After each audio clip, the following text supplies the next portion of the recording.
सवाल ये है कि क्या पुनर्जन्म होता है, और अगर होता है तो एक प्राणी के लिए एक जन्म से दूसरे जन्म में जाने का आधार क्या है? वो क्या है जो किसी व्यक्ति को एक जन्म से दूसरे जन्म में ले जाता है? अब अगर आप इसे समझना चाहते हैं तो आपको आप जो हैं उसके मैकेनिक्स की थोड़ी समझ होनी चाहिए। मैं उस मैकेनिक्स की बात कर रहा हूं जिससे एक इंसान का निर्माण होता है। देखिए, जब आप कहते हैं कि मैं एक इंसान हूं तो सबसे बाहरी रूपरेखा भौतिक शरीर की होती है। योग में हम हर चीज को शरीर की तरह देखते हैं क्योंकि ये आपके लिए समझने में आसान है। तो हम इस शरीर को 5 आयामों या 5 परतों के रूप में देखते हैं। भौतिक शरीर को अन्नमय कोश कहा जाता है। अन्नमय कोश का मतलब है अन्न मतलब भोजन। ये भोजन शरीर है। अगले को मनोमय कोश कहते हैं, जिसका मतलब है कि यह मानसिक शरीर है। तीसरे को प्राणमय कोश कहते हैं, जिसका मतलब है ऊर्जा शरीर। भौतिक शरीर, मानसिक शरीर और ऊर्जा शरीर, ये तीनों आयाम भौतिक हैं। इनका भौतिक अस्तित्व है। भौतिक शरीर बहुत स्थूल है, मानसिक शरीर थोड़ा सूक्ष्म है, ऊर्जा शरीर और भी ज्यादा सूक्ष्म है, लेकिन ये तीनों भौतिक हैं। जैसे कि लाइट बल्ब भौतिक है, आप देख सकते हैं। इसे जलाने वाली बिजली भी भौतिक है ना? इसे जोड़ने वाला तार भी भौतिक है। तार में बहने वाले इलेक्ट्रॉन्स भी एक भौतिक अस्तित्व ही हैं। So similarly, physical body, mental body, pranic body, all are physical dimensions of life. तो इसी तरह भौतिक शरीर, मानसिक शरीर और ऊर्जा शरीर सभी जीवन के भौतिक आयाम हैं। इन तीनों आयामों पर कर्म की छाप होती है। शरीर पर कर्म की छाप है, मन पर कर्म की छाप है और ऊर्जा पर कर्म की छाप है। कर्म की छाप या कर्म का ढांचा ही इन्हें एक साथ रखता है। कर्म वो सीमेंट है जो आपको भौतिक शरीर के साथ जोड़कर रखता है। कर्म बंधन है, लेकिन साथ ही सिर्फ कर्म के कारण ही आप अपने शरीर में कायम रह सकते हैं और यहां हो सकते हैं। यहीं पर आध्यात्मिकता मुश्किल लगती है, क्योंकि अगर आप इसे हटाने की कोशिश करते हैं तो ये नहीं होता। अगर आप इसे जोड़ने की कोशिश करते हैं तो ये नहीं होता। आपको सिर्फ वहां होना होता है। अगर आप बस होते हैं तो ये एक पल की बात है। अब अगले 2 आयामों को कहते हैं विज्ञानमय कोश और आनंदमय कोश। विज्ञानमय कोश अभौतिक है, लेकिन भौतिक से संबंध रखता है। ये एक बीच की अवस्था की तरह है। आनंदमय कोश पूरी तरह से अभौतिक है। तो विज्ञानमय कोश और आनंदमय कोश का मतलब है कि ये आनंद शरीर है। अंदर एक आनंद शरीर है जो 100% अभौतिक है। इसका अपना कोई रूप नहीं है। अगर ऊर्जा शरीर, मानसिक शरीर और भौतिक शरीर सही आकार में हैं, केवल तभी ये आनंद शरीर को थामे रख सकते हैं। अगर इन चीजों को निकाल दिया गया तो आनंद शरीर बस ब्रह्मांड का एक हिस्सा बन जाएगा।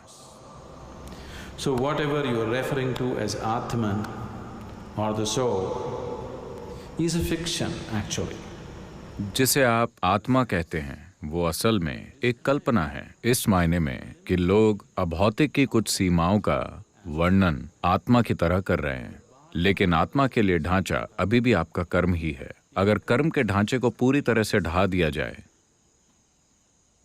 तो कोई आत्मा नहीं बचती। हर चीज दूसरी हर चीज में विलीन हो जाती है, जिसे महासमाधि या महापरिनिर्वाण कहते हैं। वो बस यही है कि आप धीरे धीरे समझ जाते हैं कि चाबियां कहाँ हैं और कर्म के ढांचे को गिरा देते हैं ताकि आप सही मायने में खत्म हो जाएं। जब कोई व्यक्ति मरता है तो हम कहते हैं कि ये व्यक्ति नहीं रहा। ये सच नहीं है। वो इंसान अब वैसा नहीं है जैसा आप उसे जानते थे, लेकिन वो अभी भी मौजूद है। अगर आप कर्म के ढांचे को 100% नष्ट कर दें, अब आप अस्तित्व में विलीन हो जाएंगे।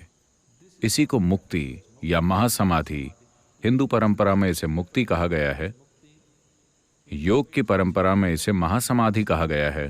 बौद्ध जीवन शैली में इसे महापरिनिर्वाण कहा गया है। अंग्रेजी में हम इसे आमतौर पर लिबरेशन कहते हैं। मुक्ति का अर्थ है जीवन और जन्म और मृत्यु की प्रक्रिया से आजाद हो जाना।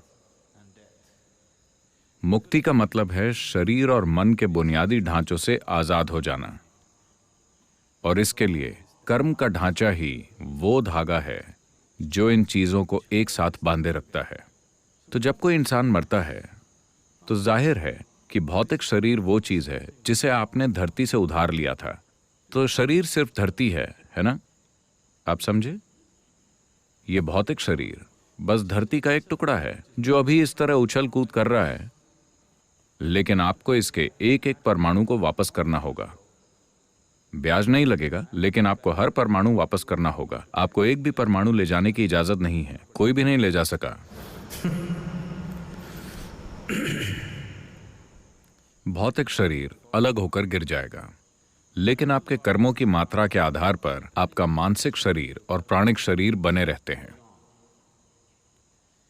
अगर कर्म का ढांचा बहुत तीव्र है, अभी खत्म नहीं हुआ है, तो इसे खत्म करना होता है। अगर कर्म कमजोर हो गया है क्योंकि यह अपना दौर पूरा कर चुका है, तब वो बड़ी आसानी से दूसरा शरीर पालेगा। अगर इसे नया शरीर पाना है तो इस ढांचे की तीव्रता को कम होना होगा, इसे निष्क्रिय होना होगा। अगर ये बहुत तीव्र है तो ये नहीं खोज सकता, इसे इंतजार करना होगा। तो इन्हीं को आप भूत कहते हैं।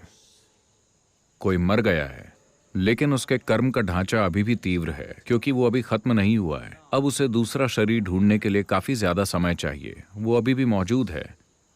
उसके कर्म का ढांचा जितना ज्यादा तीव्र होगा, वो उतना ही ज्यादा दिखेगा या लोग उसको अनुभव करेंगे। आपके चारों ओर ऐसे अनगिनत प्राणी हैं, चाहे आपको पता हो या ना हो, लेकिन उनमें से अधिकतर को आप अनुभव नहीं करेंगे क्योंकि उनके कर्म खाली हो चुके हैं। वो बस थोड़ा और खाली होने का इंतजार कर रहे हैं, इससे पहले कि उन्हें एक नया शरीर मिले। लेकिन अगर उनके कर्म बहुत तीव्र हैं, इसीलिए लोगों ने आपको बताया है कि अगर किसी की अप्राकृतिक मौत होती है, दुर्घटना में या आत्महत्या से या किसी दूसरी तरह से, तो वो भूत बन जाएंगे। ऐसा नहीं है, हर कोई बनता है।